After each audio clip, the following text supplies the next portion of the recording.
का महात्मा भाग 4।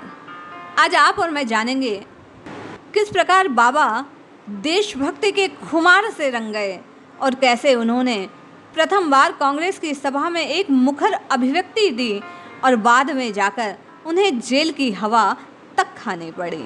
जय श्री हरि। पूज्य गुरुदेव के चरणों में प्रणाम। सभी नामनष्ट साधकों को जय जय श्री सीताराम। लेखक लिखते हैं, वक्त अपनी किताब के सफ़े लगातार पलटे जा रहा था।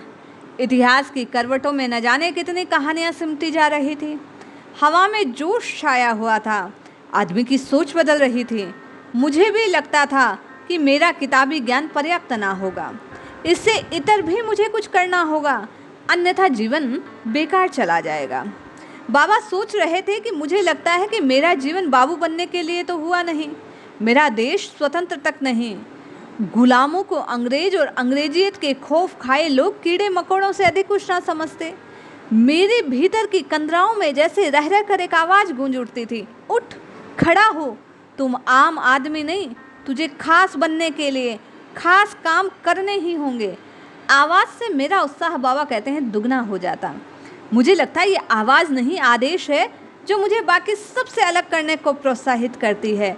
मुझे कई बार लगता कि मेरे आसपास कितने लोग हैं जो जोश, समर्पण और आगे बढ़ने को राह खड़े हैं। एक नेतृत्व उनको बस चाहिए। सबके सब अनुसरण करने को तो तैयार हैं, लेकिन अगुआ बनने की हिम्मत उनमें नहीं। उन्हें उनकी पहचान देने वाला कोई तो चाहिए। बाबा कहते हैं कि संयोगवश उन्हीं दिनों गया शहर में कांग्रेस कार्यकारिणी समिति की बैठक आयोजित हुई। वातावरण के मुताबिक अनेक उत्साही युवक जोर शोर से उसकी तैयारियों में लगे थे। मैंने भी अपने कुछ मित्रों के साथ समारोह में पहुंचने का ठाना। पूरे दिन सारी गतिविधियों को बारीकी से देखते रहे बाबा को लगा हर व्यक्ति की अपनी विचारधारा है। किसी को भी देश और उन देशभक्तों की जो जेलों में ठूंस दिए गए परवाह नहीं। लोग उलझुल प्रस्ताव रख रहे हैं, उन्हें सर्वसम्मति से पारित किया जा रहा है, लेकिन एक भी इस विषय पर विचार तक प्रकट नहीं किया गया। प्रस्ताव की बात तो दूर रही, कोई चिंता भी व्यक्त नहीं करता। किसी को फुर्सत नहीं। वे सोचने लगे कि मैं बड़े सोच में पड़ गया। मुझे लगा कि समय की मांग के अनुसार अगर कार्य नहीं करा तो अवसर शायद फिर ना मिले। तत्काल बाबा ने एक पर्ची सभापति की ओर भिजवाई और अपने विचार अभिव्यक्ति के लिए समय मांगा। ऐसी पर्चियां, बाबा कहते हैं, कई भेजी जाती, लेकिन ईश्वर की कृपा से सभापति के हाथ बाबा के नाम की पर्ची लग गई और बाबा को मंच पर आने के लिए पुकारा गया। लोगों को आश्चर्य हुआ जब देखा कि एक 15-16 वर्ष का युवक मंच की ओर जा रहा है। पहले तो लोगों ने सोचा कदाचित कोई सेवक या कार्यकर्ता होगा, लेकिन जब उन्होंने देखा कि वह सीधे सभापति महोदय के समक्ष जाकर खड़ा हो गया तो उन्हें विश्वास करना पड़ा कि ये बोलने आया है। क्या तुम्हारा नाम लालमणि है? हाँ श्रीमान। क्या तुम बोलना चाहते हो? हाँ, अगर आप अनुमति प्रदान करें तो मैं अपने विचार रखना चाहता हूँ। जरूर अपनी बात संक्षेप में कह सकते हो। अब क्या था, धड़धड़ाते हुए बाबा माइक के सामने आकर खड़े हो गए। सभा में मानो सन्नाटा सा छा गया। देशवासियों, मुझे लंबा चौड़ा भाषण नहीं आता, ना ही मुझे राजनीति करना और करवाना। आप लोग सब के सब मुझसे उम्र, अनुभव और योग्यता सब में बड़े हैं। मैं आपको कोई सीख नहीं देना चाहता, लेकिन इतना कहना चाहता हूँ, हम सब अपनी निजी समस्याओं से दूर हट जरा उन लोगों के बारे में सोचें जो जेलों में बंद हैं, जिनके परिवार मुसीबत में लड़ रहे हैं, जिन माताओं और बहनों की मांग का सिंदूर विदेशी शासक पहुँचना चाहते हैं। उनकी ओर देखें और सोचें कि क्या हम उनके लिए 4 वाक्य का एक प्रस्ताव पारित नहीं कर सकते। सोचें, हमारा यह प्रस्ताव कितनी हिम्मत देगा, कितनी राहत पहुंचाएगा उनको। इसकी पूरी जिम्मेदारी मैं सभा के संचालकों पर छोड़ता हूं।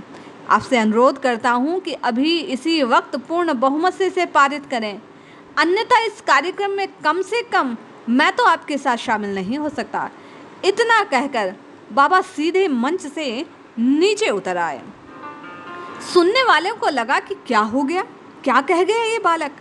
इतनी कम उम्र होने के बावजूद ऐसा पास पढ़ाया। करतल ध्वनि इस विषय पर प्रस्ताव तुरंत पाठ कर दिया। सभी अखबारों के मुख्य पृष्ठ पर अगले दिन सविवरण छपा। मंच पर बैठे नेताओं को लगा कि इसमें बड़ी शक्ति लोगों के रुख बदलने की है, आह्वान करने की, लोगों के दिलों को छूने की, सभा में सब चाहें अनुसार बात मनवाने की।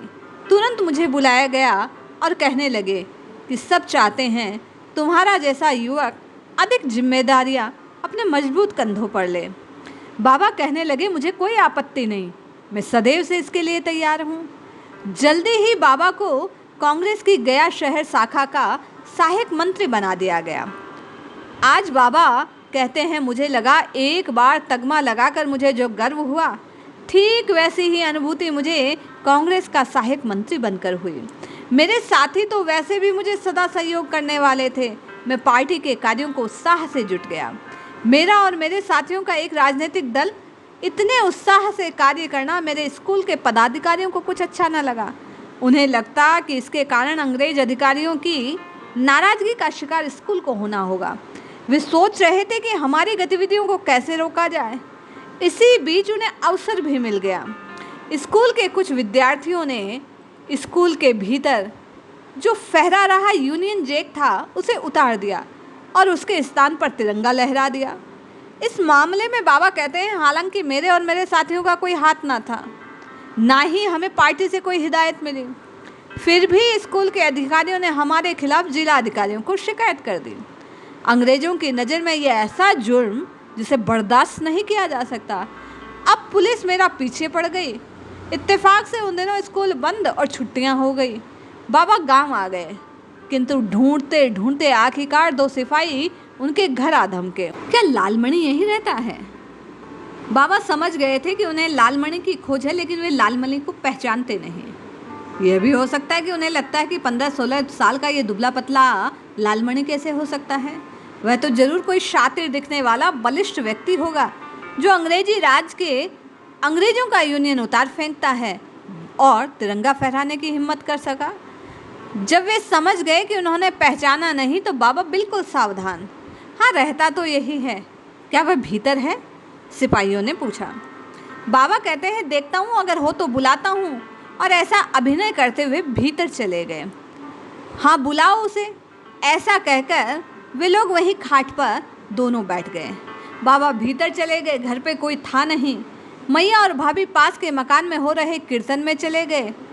बाबा ने इधर उधर थोड़ी दूर देखा, मिट्टी लगाई, एक तौलिया बांधा और बाहर निकल गए। अभी आ रहा है, ऐसा कहकर वहाँ से तुरंत निकल गए और जल्दी जल्दी जरूरी काम में जैसे कोई जाता है वैसे ही निकलकर मित्र के यहाँ पहुँच गए। वे दोनों थोड़ी देर तो इंतजार करते हैं, फिर शक होता है उन सिपाहियों को। भीतर जाकर तलाशी लेते हैं, लालमणि को तलाशना आरंभ करते हैं, लेकिन कोई मिलता नहीं। बाहर निकलकर घर के बाहर बैठी एक बुढ़िया से पूछते हैं, लालमणि कहाँ है? वह बुढ़िया बेचारी सुन ना पाती थी, बहरी थी, कोई उत्तर नहीं दिया। बड़बड़ाते हुए दोनों वापस चले जाते हैं और कह गए, फिर जरूर आएंगे। अब बाबा ने विचार किया कि मेरा घर जाना तो उचित नहीं, हो सकता है वापस आएं और पकड़ कर ले जाएं। वे सीधे अपने मित्र के घर पहुंचे और बीमारी का बहाना कर रात भर वहीं सोते रहे। अगली सुबह एक आम सभा का आयोजन था। उसमें बाबा को भाषण देना था। कुछ और लोग भी वहां आने वाले थे। इतना निश्चित था कि अगर भाषण देने पहुंचे तो तुरंत गिरफ्तार कर लिए जाएंगे। मुश्किल यह थी कि बाबा चाहते कि भाषण देने जाऊं और भाषण के बाद पकड़ा जाऊं, और पुलिस चाहती थी कि बाबा को पहले ही पकड़ ले, भाषण ना देने पाए। सभा के 1 घंटे पहले ही पुलिस दल वहां तैनात कर दिया गया और खोजबीन आरंभ कर दी।